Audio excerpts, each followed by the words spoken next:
We wonder why our culture is depressed when depressed people get all the love and attention. Isn't that interesting? It's hard to figure this one out, isn't it?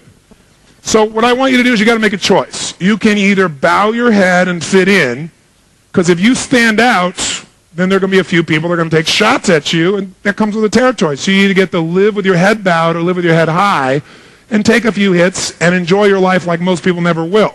But you got to choose, because you can't live in between. There is no in between. You either step up or you step down. So right now, decide which one you want, and the easiest way to decide is first do a little celebration and see how it feels to cut loose, and then decide, no, I want to stay back here, or decide to stay there. How many want to go for it? Say aye. So rule number 1, feet must come off the ground. Rule number 2, use your hands. Rule number 3, use your... Make some noise like crazy. How many of you in this room like to sing when no one's around? You're in your car, you're rocking, you get the stoplight, you're still singing and rocking, you look over, someone is staring at you in the next car, you quickly pick up the cellular phone like you've been talking to somebody. The reason you like to sing is because in order to sing, you have to move different muscles in your body, and therefore you get to feel them. The more you want to feel, the more you got to move. Your voice, your body, your face, your gestures, everything. And we're going to only do this for 15 seconds of total celebration. We shake the room because we don't want to make you too happy too quick. This may screw things up. Are you ready? We'll count it down, 1, 2, 3 with clapping, and then we'll celebrate. Here we go. By the way, keep an eye on the person next to you. Make sure they're not, woo. Ready? Here we go. 1, 2, 3. Come on over here. Come on over here. Come on over here. Come on.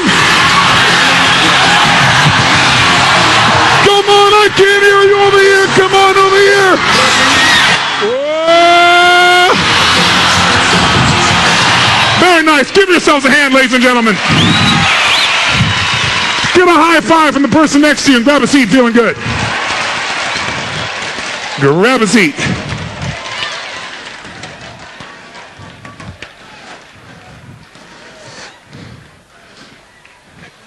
If you feel better than before, make a fist and say yes. There are 3 reasons why anybody feels anything. I'm going to show them to you in a moment.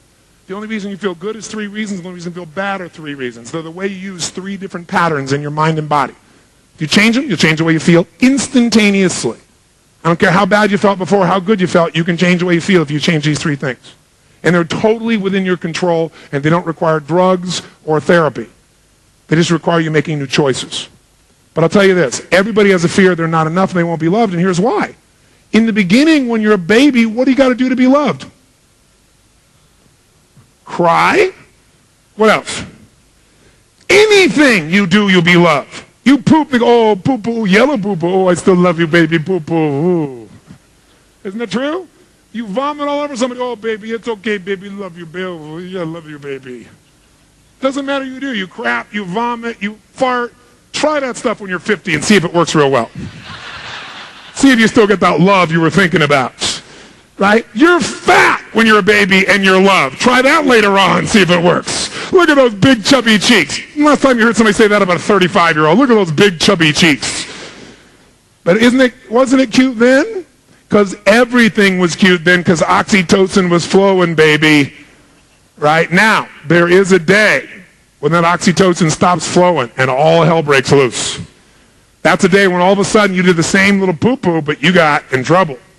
That was a day when maybe you went out and other kids didn't have the same oxytocin flowing for you like your mother did or your father did, and all of a sudden you found out you weren't made of gold. All of a sudden you got pain instead of love, and it is a massively disrupting event. Now, if you go to a therapist and lie on your back long enough and freely associate, you can find many moments when you felt unloved, and you can tie that moment as the reason why you have such low self-esteem that you do these terrible things and can't feel terribly great. Or you could say, I'm a human. And everybody's got the fear because we all had a moment when we lost that total unconditional love or felt we did. And we've had lots of moments since then. How many have had people treat you in a less than unconditionally loving way at some stage of your life? Could I see a show of hands here? How many have this happen more than once in your lifetime? Say, I. How many think this may occur again in the future? Say aye. So we all have that sense of loss, and with that sense of loss comes fear. The fear that we're not enough. And so we all figure ways to get that love back. Some people do it by being an overachiever, so they get love that way. Some people do it by being a people pleaser. What would you like? I'd love to do it. What would it be? Right? And so sure enough, people then respond to that. They get love for that, and that's their tool. That's their way of doing it. Some people do it by saying, screw you to the world. I don't need your love. I'm significant by myself. I'm enough. You're not going to mess with me. Really inside, they're freaking out. But they have this surface thing that they do to push everybody away, so they give no one the power to make them feel insignificant. We all have a fear we're insignificant and unloved, or will be. So that's all that's happening for you. It's called being a human. It just shows up in a context because you picked a profession where on a regular basis you need to make requests of people, and lots of times they're going to say no, and their no becomes for him rejection, failure.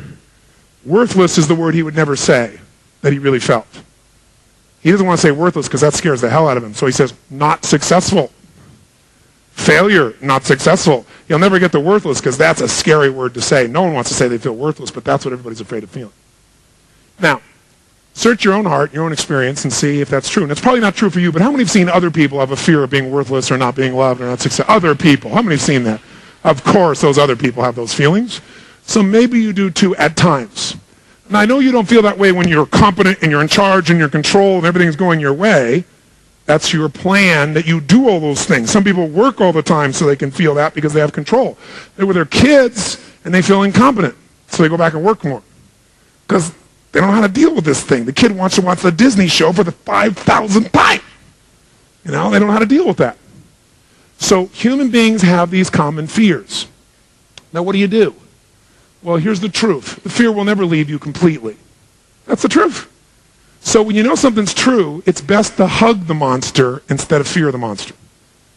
Now, the lady in my life is a really special lady, and she said, well, years ago she used to think this monster was going to get her, so she started hugging the monster. It's like the monster disappeared. It's kind of like aligning with it instead of fighting it. The more you try to fight what's in your gut and in your nature, then you're going to fight with yourself. Hug the monster means, yeah, I might feel that way. Of course, all human beings feel that way at times. And you know what? It's not really true. I am enough. I don't have to have everybody like me for me to be a good person. I don't have to have everybody love me. I'd love to have everybody love me, but it ain't going to happen. Didn't work for Jesus, probably not going to happen for me. Okay, if he couldn't pull it off, I don't think there's much hope for me pulling off everybody loving me, right? So unless you want to practice putting holes in your hands, this is probably a good thing for you to realize to align with instead of to fight, right? Because there's probably good evidence that you're not going to succeed at everybody loving you all the time. Now, that doesn't mean you can't enjoy where it's there. So learning how to overcome the fear is most important because here's what most of us do. And you'll learn this. I'm telling you this now to give you the big picture. Then the seminar is going to be about doing. And when we do these things this weekend, what I'm telling you now will show up. And I'm telling it now so you have a way to recognize it. You follow me on this? I don't want to sit here and lecture to you. Tonight I got to dump kind of the load on you a little bit so your mind, when things happen, go, oh, that's what he was talking about. That's it. Whoa, it's true. Okay, now that it's true, here's what I do. Easy. You know how to deal with it. So when it comes to these two fears, these primary fears, they're not going to go away. So what we've got to be able to do instead is we've got to be able to say, okay, when that fear shows up, how do I get rid of the illusion that I'm not enough or I'm not loved? Well, number one, you can love yourself. Right? Can you love yourself? Yes or no? Most people say, but I don't know how to love myself. Well, how do you love a stranger? If you met somebody and you wanted to know, I love you, and you wanted the experience that you love them, what would you do? Someone tell me, what would you do to try and make somebody know you love them? You tell them you love them. How many of you tell yourself, I love you? I love you, Tony. We live in a culture where, what's the matter with you? That's egotistical, that's crazy. No, in the Bible it says, love thy neighbor like thy... Interesting. That implies that you love yourself first. And we all know intellectually, whatever you believe religiously doesn't matter, whether you believe in the Bible or anything else, we all know that if you don't love yourself, you got nothing to give anybody else. You can't give somebody what you don't have. So you tell them, how else would you let somebody know you love them? What else would you do? Take them sailing. Okay, that would probably work for you too then, wouldn't it? You'd spend time with them, wouldn't you? Most of us spend the least amount of time with ourselves than anybody today, in terms of real quality time. What else would you do? Do things to themselves. Kiss yourself. Right?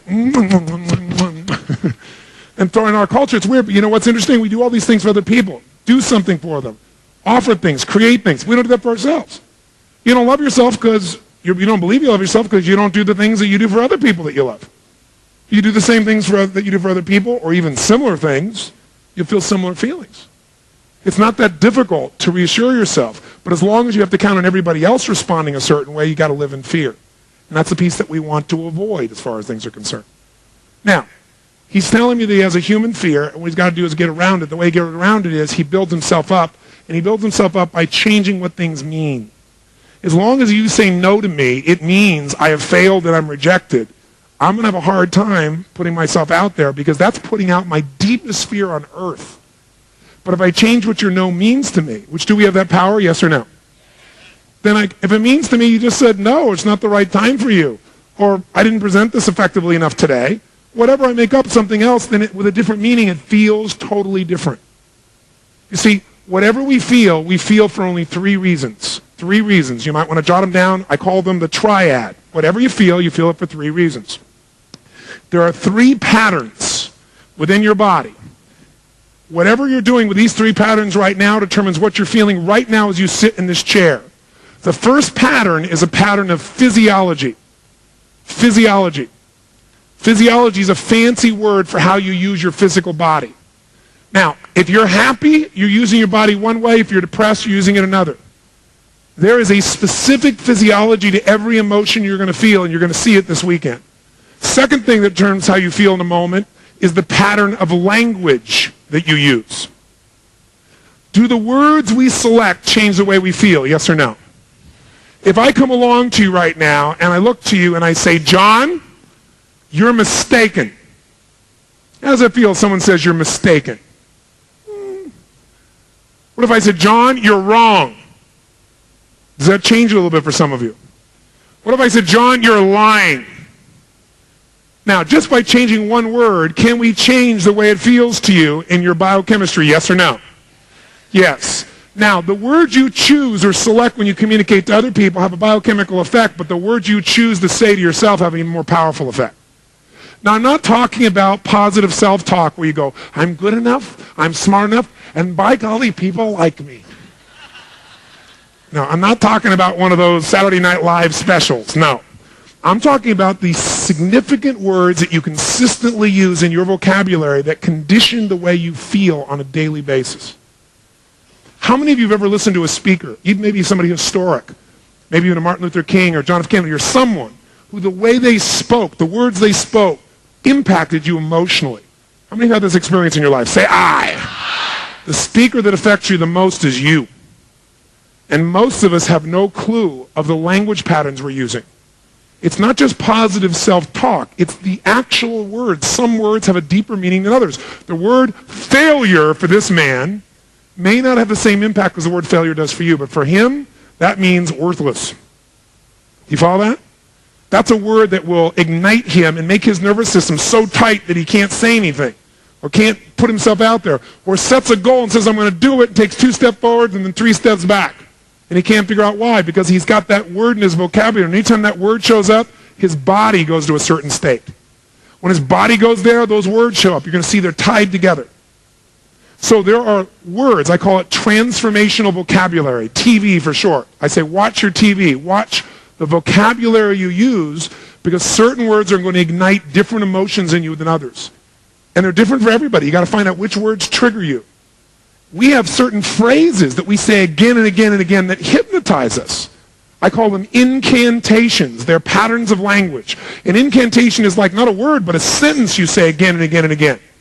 And as you say it, with such certainty, you begin to believe it, and it's true for you. How many of you have ever had the experience, for example, of, let's say someone says to you when you're a kid or as an adult, they say, could you go get me the salt? And you say, I don't know where the salt is. Because you don't know at that moment. Or you don't want to get up. And they say, get me the salt. It's in the kitchen. You go, but I don't know where the salt is. They say, give me the salt. I don't know where the salt is. You give me the salt. Fine. I don't know where the salt is. I don't know where the salt is. I don't know where the damn salt is. You open the cupboard, you look around, you really do look. I can't find the salt. They say it's on the second shelf. I don't know where the salt is. I don't know where the salt is. It's not here. The person walks right in front of you, reaches right in front of your face, and they go, what is this? How many have ever had an experience like this? Say, I. Now, did your eyes see the salt? Yes or no? Yes, your eyes saw it, but your brain did not let you perceive it because it didn't want to turn you into a liar to yourself. When you say, I can't find it, the brain goes, okay, we're not going to turn you into an idiot, so you can't find it. Do you follow me on this? You hypnotize yourself. People say this to me all the time. I don't know what it is. I just can't get this. I just can't get this. I just can't change this. I can't change this. Why do you think I can't change it? Well, maybe because you just said that damn phrase 22 times in a row with total intensity. In psychology, we call this a scotoma, a blind spot, where literally you are blinded to what's right in front of you because of your incantations. Most psychologists don't know where it comes from. It comes from incantations. Language patterns that you say again and again until you believe it. Now, by the way, could you say positive incantations that would put you in a positive state? Yes or no? Now, the difference between an incantation and an affirmation is this. You can affirm, I'm happy, I'm happy, I'm happy, I'm happy. But you won't feel happy because that's an affirmation. Affirmation without discipline is the beginning of delusion. Affirmation without physiology will never do anything. So if you say, I'm happy, what makes it an incantation, you say, I'm so happy. If you put your body there, your voice and your body must be absolutely congruent. You must speak aloud, and you must engage your body. So it's physiology and language. You guys follow the difference here? Not just words. You can say something 5,000 times in your head, but if you aren't congruent, meaning your body doesn't communicate with intensity the same message as the words, it will not convince your nervous system. That's why affirmations are worthless unless somehow your affirmation engaged your body so intensely that it really became an incantation. Hey, have you ever made the fatal mistake of going to Disneyland and getting on a ride called It's a Small World After All? How many have made this fatal mistake? Say aye. What's in your head for the rest of the year? That damn song in 22 languages, right? That's an incantation because it's got so much energy to it. Now, the third thing that determines how we feel is the pattern of focus/belief, because they attach to each other. Focus/belief. Whatever you focus on, you're going to feel. Whatever you focus on, you're going to feel. Now, what do I mean by that? Well, I'll give you an example. How many of you have a memory in your life of some experience that's so painful that if you were to focus in on enough right now, you could feel it all over again and feel like hell all over again? How many got something like that? Say aye. How many of you have more than one? How many got a whole menu of shit you could pull from back there? Say aye. Some people say, why go to my past? My present is shitty enough. Other people are not happy with that. They make up stuff that hasn't happened that may never happen and feel bad about it in advance. Real smart. But here's what's true. Whatever you focus on, you're going to feel. Whether it's true or not doesn't matter. Because focus equals reality to the individual. Focus equals reality to the individual, even though it's not reality in actuality. I'll say that again. Whatever you focus on, you're going to feel. Whether it's true or not doesn't matter, because it's going to be true to you. Whatever you focus on will be true to you. Focus equals reality to the individual, even though it's not reality in actuality. Whatever you focus on, have you ever had this happen? You thought somebody did something horrible to really screw you over, and you got so angry at them, and later on you found out you were dead wrong, and they didn't do anything? How many have had this happen? Say aye. But when you focused on it, it made you mad, didn't it? And maybe even behaved in a way that wasn't very elegant. It's all because what you focus on, you feel. So remember, just because you see it, just because you believe it, doesn't mean it's true. It just means you're focusing on it. Because whatever we focus on, as soon as we focus on it, we tend to attach a belief to what we focus on. We tend to attach a meaning. So he focuses on the person said no. This person said no to me, and the meaning for him, the belief is, that means they've rejected me.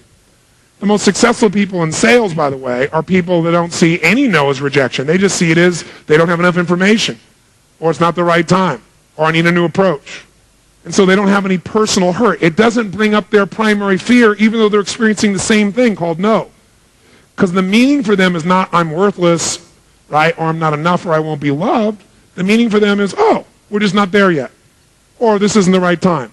That little shift in language and meaning and physiology completely changes the experience. How many follow this? Say I.